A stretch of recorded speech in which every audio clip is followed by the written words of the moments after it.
नमस्कार दोस्तों, स्वागत है आप सभी का विजय यादव यूट्यूब चैनल पर।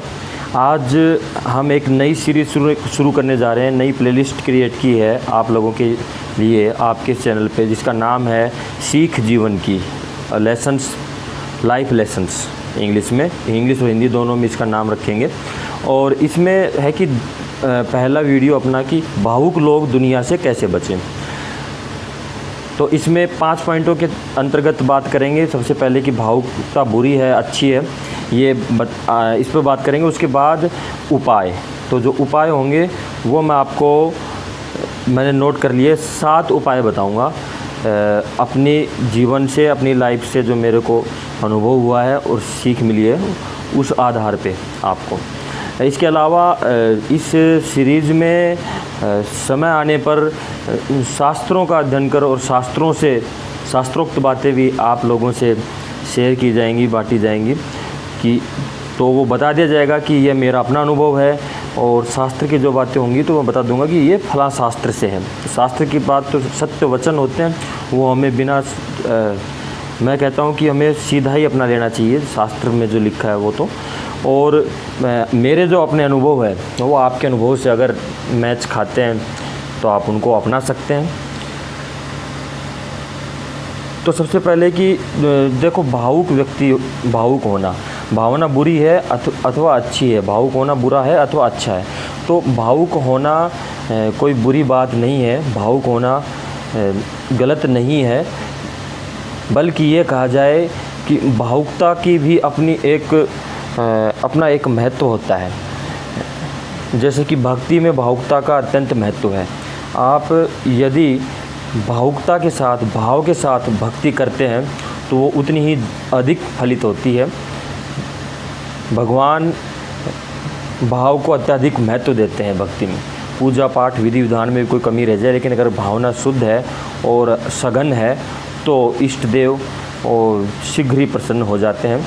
तो भावुकता को हम बुरी तो नहीं कह सकते, लेकिन इस समाज में, इस दुनिया में भावुकता दिखानी और प्रकट कर देनी किसी भी अनजाने व्यक्ति से या किसी भी ऐसे व्यक्ति के सामने जिसके स्वभाव के संबंध में हम परिचित नहीं हैं, तो वह इस प्रकार से प्रकट कर देना एक खतरा है, अपने आत्मसम्मान पर चोट है आने वाले भविष्य में, और किसी प्रकार की हानि भी आपको उठानी पड़ सकती है। तो भावुकता अंतर्मन में भक्ति के लिए अच्छी है, भावुकता अपने रिश्तों को बनाए रखने के लिए अच्छी है, भावुकता कुछ मानवीय गुणों के उदय होने के लिए, जैसे कि दया, करुणा, ये भी भावनाएं ये अच्छी हैं।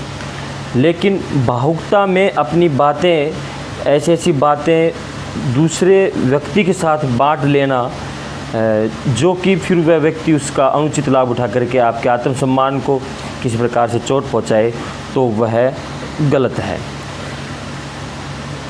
तो भावुकता से कैसे, भावुक व्यक्ति जो है वो कैसे दुनिया से बचे, दुनिया के लोगों से किस प्रकार से बचें, उसके उपाय को अपनाते हैं। नंबर 1 पॉइंट, सबसे पहला पॉइंट, ध्यान रखो कि प्रत्येक व्यक्ति भावुक नहीं होता और साफ मन का नहीं होता है।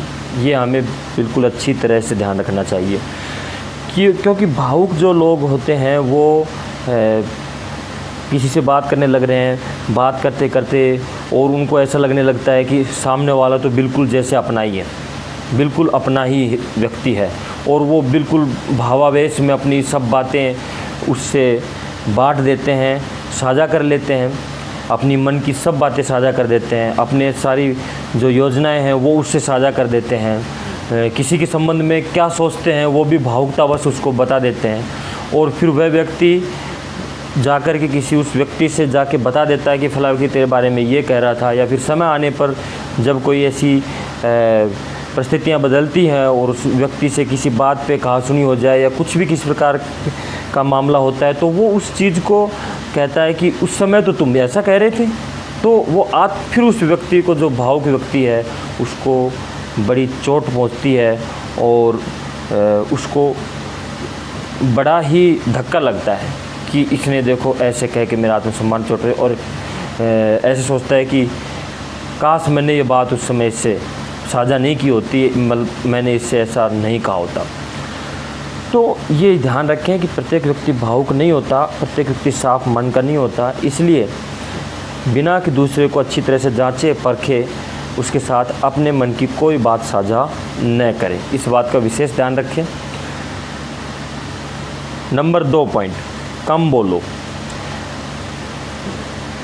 प्राय क्या होता है कि भावुक जो व्यक्ति होता है वो अगर अधिक बोलेगा तो भावुकता में बह जाएगा।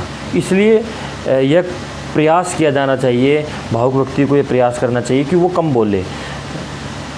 जिन व्यक्तियों से जैसे कि ऑफिस में आप अपना आना जाना होता है, उनसे हम वहाँ पे मिलते हैं, तो उनसे अधिक आत्मीयता और अधिक घुले मिले नहीं और अधिक नहीं बोले। ये ध्यान रखें कि नपे तुले शब्द बोलें। इतना भी नहीं कि आपको लोग शक की और कुछ अलग अपने से अलग थलग कर दें, बिल्कुल चुप चुप रहें, ऐसा भी नहीं। लेकिन एक सामान्य प्रभाव में आप सामान्य रूप से रहें, बोलें, बात करें, जितना कोई पूछता है उसका प्रश्न का उत्तर दें, हंसें। लेकिन एक होता है ना कि धारा प्रवाह बोलते ही चले गए, अपनी अपनी बोलते चले गए, तो उसमें आप अपनी मन की कई बात साझा कर जाएंगे। इसलिए भावुक व्यक्तियों को ये सलाह दूंगा मैं अपने अनुभव से कि कम बोलें। ऑफिस में, बाहर जहाँ लोगों से मिलते हैं, वहाँ अपनी वाणी पर नियंत्रण रखें, जिससे आपकी भावनाएं हैं वो आपके अंदर रहें, बहे नहीं। तीसरा पॉइंट यह है कि सभी से आत्मीयता की आशा मत रखो। सभी लोग आपसे आत्मीय हो जाएंगे इसी प्रकार से जैसे कि आपकी पत्नी है, आपके पति हैं या आपके माता पिता हैं, जिनसे आप अपनी मन की सब बातें कह देते हो। तो इसी प्रकार से आप बाहर भी किसी से बात करने लग गए और सोचो कि सब कुछ बातें उनसे साझा कर दी, वो कुछ ऐसी बात कह दी, किसी ने आपकी कोई प्रशंसा कर दी, तो आप एकदम से भावुक हो गए कि ये तो बिल्कुल आत्मीय हो है और इसके साथ सारी बातें आपने साझा कर दी। बात करते गए पता ही नहीं चला कि क्या क्या आपने उसको बता दिया। तो ऐसा ना करें कि सभी व्यक्तियों से, एक तो सभी व्यक्ति आत्मीय नहीं होते, जो आपके आत्मीय हैं वही आत्मीय हैं। दूसरा, सभी व्यक्तियों से आत्मीयता की आशा भी मत रखो कि मेरे ऑफिस में वर्क करने वाले जितने भी लोग हैं मुझसे बिल्कुल आत्मीयता से प्रस्तुत हों और उसी प्रकार से व्यवहार करें। नहीं, ऐसा नहीं होता। सभी व्यक्ति आत्मीय नहीं होते। व्यक्तियों का स्वभाव, गुण, प्रकृति सबका अलग अलग होता है। तो इस चीज़ का विशेष ध्यान रखें। नेक्स्ट, चौथा पॉइंट है वह है कि अपने निजी आत्मीय संबंध में ही बांटें अपनी बात। जब आपको कोई भावुक व्यक्ति का ये भी होता है कि अक्सर वो जब तक अपनी मन की बात किसी से बांट ना दे, या कुछ ऐसा हो गया कहीं से अपमान सहना पड़ा या कुछ ऐसी बात हो गई जो आपको दुखित कर रही है, तो ऐसी बात आप बांटना चाहते हैं, तो अपने जो निजी आत्मीय संबंध है जैसे कि पति पत्नी से, पत्नी पति से, अथवा अपने माता से, पिता से, ऐसे संबंधों के अंदर ही अपनी बात को बांटना चाहिए।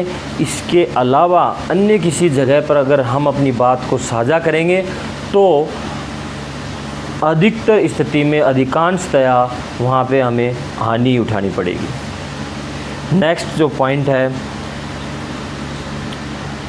पांचवा बिंदु हमारा है कि सच्चे संत अथवा सद्गुरु से अपनी बात कह दें। अब देखिए कि सबसे पहली बात तो सच्चे संत और सद्गुरु।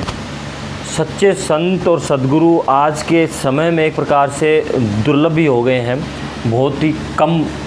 और इस पे मैं कहूँगा कि बहुत सोच समझ के ही विश्वास किया जाना चाहिए, समझ परख के कहीं मूर्ख ना बन जाएं हम किसी के भी चक्कर में फंस के।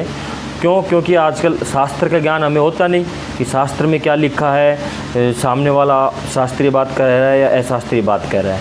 हम तो सिर्फ फेसबुक और व्हाट्सएप का माध्यम से ही शास्त्रों के संबंध में कुछ आज के समय में जान पाते हैं।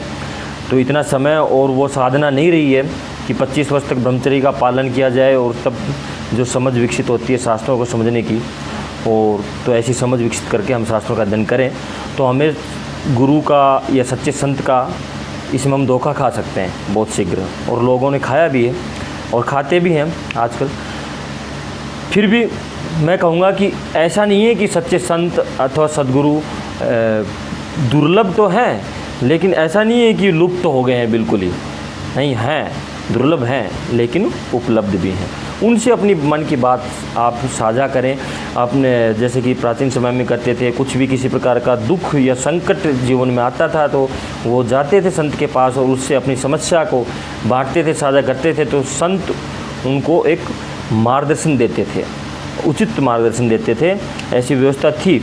और संत किसी की बात किसी से साझा भी नहीं करते और उसका अनुचित लाभ भी कभी नहीं उठाएंगे। जो सच्चा संत हो कभी, वो आपके भले के लिए ही आपको मार्गदर्शन देंगे, आपका पथ प्रदर्शन करेंगे। तो ऐसे सच्चे संत अथवा सद्गुरु अगर मिल जाए तो बहुत ही बड़ी बात होती है सद्गुरु को प्राप्त करना जीवन में। ऐसे नहीं होता किसी बाबा जी का यूट्यूब पे वीडियो देखा और किसी को भी बना लिया, या पड़ोसी राम श्याम ने फलां को बना रखा है गुरु, चलो जी मैं भी गुरु मान लेता हूँ। गुरु इतनी शिष्य का नाता बहुत ही गंभीर चीज़ है, वो अलग टॉपिक हो जाएगा, उसमें नहीं जाएंगे। जो जिसको आजकल हम हल्के में ले लेते हैं तो वो अलग चीज़ है।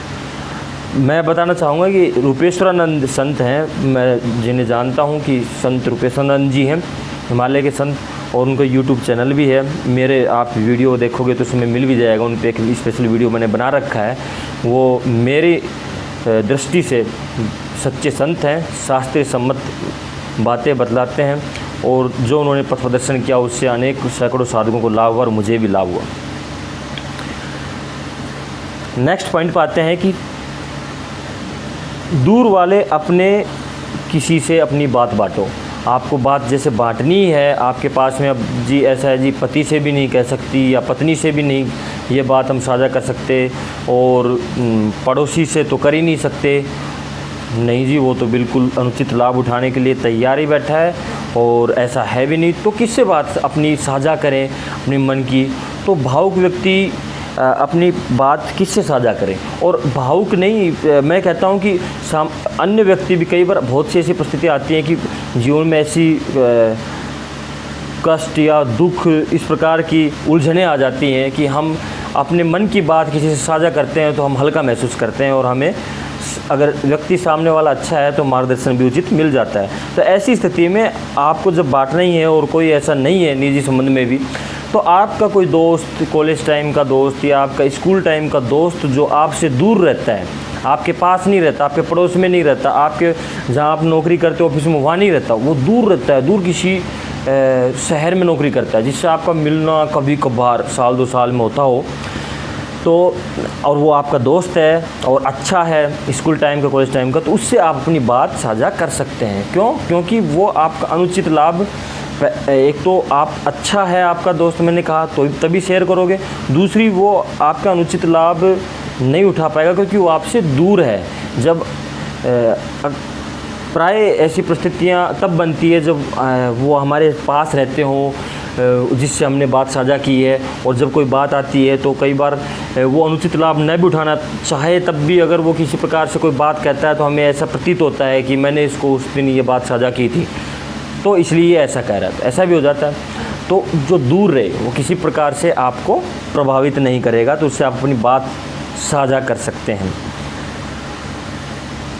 अंतिम जो हमारा बिंदु है 7वां, वह है इष्ट देव से बांटो अपनी सभी भावनाएं। ये बहुत ही महत्वपूर्ण बिंदु है, और इसके बारे में मैं कहना चाहूँगा कि आप यदि भक्ति करते हैं और भक्ति में आप तल्लीन हैं, अपने आपका इष्ट देव है, उनका भली भांति पूजन करते हैं, पूरी भावुकता के साथ, पूरे भाव के साथ करते हैं, और अगर किसी सच्चे संत के मार्गदर्शन में करते हैं तो अति ही उत्तम है। क्योंकि जो सच्चा संत है, जो ईश्वर के समीप है, उस व्यक्ति से सिर्फ उसकी आवाज़ सुनने से, उससे बात करने से और समीप बैठने, सानिध्य पाने से तो कहना ही क्या, एक विश्वास जगता है अंदर से, एक अंदर से विश्वास जगता है कि हाँ ईश्वर है। अन्यथा हम भक्ति तो कितने ही लोग करते रहते हैं जीवन भर, लेकिन ईश्वर नहीं मिलता, न ईश्वर होने का एहसास ही होता, वो सिर्फ एक यांत्रिक प्रक्रिया बन के रह जाती है। तो ऐसे किसी व्यक्ति का अगर आपको मार्गदर्शन प्राप्त है तो आपके अंदर यह भावना प्रबल होगी कि हाँ, आपके इष्ट देव जब आप पूजन कर रहे हैं, उस समय जब आप तो पूजन कर रहे हैं तो आपके समक्ष उपस्थित हैं, आप उस समय उनसे अपनी बातें साझा कर सकते हो। मन की जितनी भी भावनाएं, वो सब भावनाएं उनसे कह सकते हो। और संत का मार्गदर्शन भी आपको उपलब्ध नहीं है मानो अभी, तो भी आप भावना के साथ अपने इष्ट से जुड़ सकते हो। और ये निश्चित मानो कि जिस भी इष्ट देव की आप पूजा करते हो, शास्त्रीय सम्मत देवता वो होना चाहिए जो हमारे शास्त्रों में उल्लिखित है। उस किसी भी इष्ट आपका वो देव आपका इष्ट है और उसकी आप पूजा करते हो, तो वो निश्चित रूप से वहाँ उपस्थित होते हैं जब आप उनका पूजन करते हो। उस समय उनकी शक्ति सूक्ष्म रूप में वहाँ पे विद्यमान होते हैं। उनसे अपनी सभी भावनाएं कह दो, अपनी मन की कैसी भी बातें, सब बातें उनसे कह दो। बैठ कर के अलग से अपना पूजा घर अगर कमरे में है तो चुपचाप बैठ कर के कह दो, मन में कह दो या बोल के कह दो कि ऐसे है इस देव जी, ऐसे है, ये बात ऐसे हुई, बताओ ये ऐसे क्यों। आप बैठ करके अपने मन में कहोगे, आपको खुद ही प्रश्नों के उत्तर मिलेंगे अंदर से, देखना आप, और आप बिल्कुल हल्के हो जाओगे। और यह प्रक्रिया कोई एक शाब्दिक शब्दों में बताने के लिए या सिर्फ कहीं किताब में पढ़ के मैं नहीं बता रहा हूँ आपको, ये अनुभव है मेरा। और मेरी जो माँ है, मेरी माताजी हैं, मेरी मदर हैं, उनके संपूर्ण जीवन का ये अनुभव है। उनकी जो परिस्थितियाँ थी, उन परिस्थितियों में दृढ़ से दृढ़ व्यक्ति भी आशा विहीन हो सकता है, परंतु उन्होंने कभी भी अपने जीवन में हार नहीं मानी। उन्होंने जिस संघर्ष करते हुए, जिस संघर्ष के साथ, जिस दृढ़ता के साथ अपना जीवन जिया, उसका एक ही एक आधार है, मूल, वो है कि उनके इष्टदेव जो हैं उनसे अपनी सभी बातें मन की साझा करना, उनको बता देना, बांट लेना, और उनकी इष्टदेव ने उनकी सुनी भी। तो ये अनुभव है, अनुभव सिद्ध बात है। तो यह अंतिम पॉइंट था हमारा 7। तो लास्ट में समअप कर लेते हैं, समराइज कर लेते हैं, संक्षिप्तीकरण में मैं बता देता हूँ। सबसे पहले कि भावुक व्यक्ति दुनिया से कैसे बचें, ये शीर्षक था हमारे वीडियो का।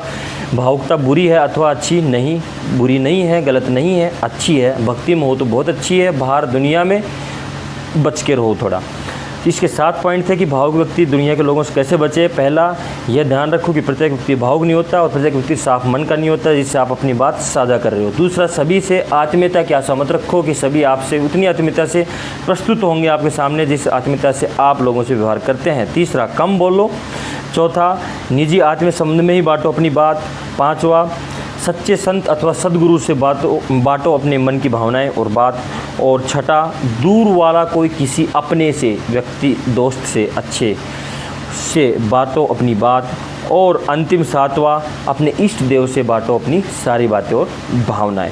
दोस्तों, आपको वीडियो ज़रूर पसंद आया होगा। वीडियो अगर आपको पसंद आया तो वीडियो को लाइक करें, और आप चाहते हैं कि किसी व्यक्ति को इस वीडियो की आवश्यकता अवश्य है और उसको लाभ होगा तो उसको ज़रूर ये वीडियो शेयर कर दें और चैनल को सब्सक्राइब कर लें।